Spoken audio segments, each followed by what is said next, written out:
There's something very special about these films and the history that they contain. There's a great spirit to them. It's quite rare that somebody taps into a universal psyche the way that J.K. is able to. When I finished Potter, I refused to say never again. No matter how many times in interviews I was asked that question. These characters, they're born out of Joe's imagination. There's so much colour and so much vibrancy. To be so in awe of a film and then know you get to play in that world soon, it's incredibly magical. J.K. Rowling is not just continuing a story, she's taking it to a new level.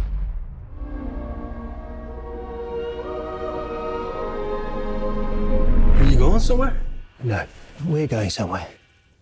Jeez. It's just been a pleasure to come back and breathe life into the character again.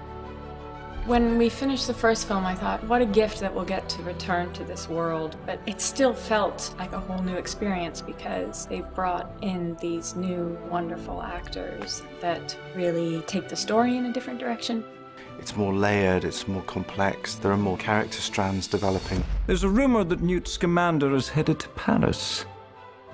One of the great glories and joys of the Beast series is how free I am to go different places. Of course, it had to be Paris. Paris is like the perfect tapestry for Joe to really start showing this other world. There's going to be more magic.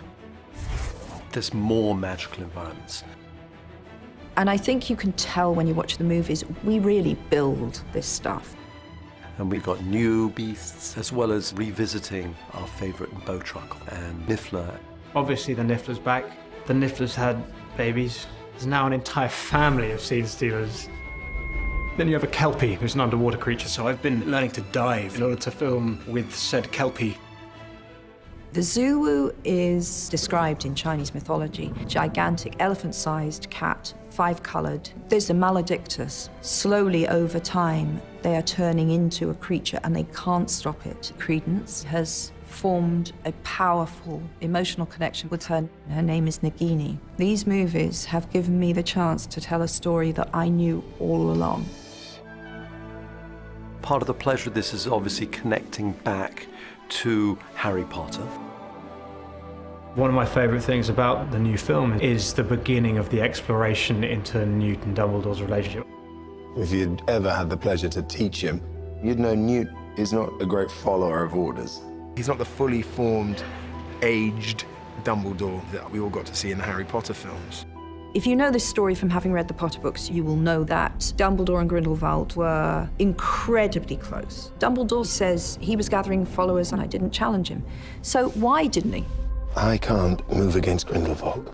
It has to be you. I think people will be very surprised, having seen the first movie.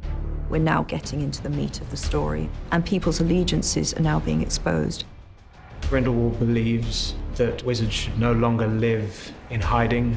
He's a master manipulator, and that is why he is so dangerous. The stakes of good versus evil are getting more and more extreme. The world is splitting, and it's quite fun because you can decide which camp you're in. Which of these characters will hear his siren call? The time's coming, Newt.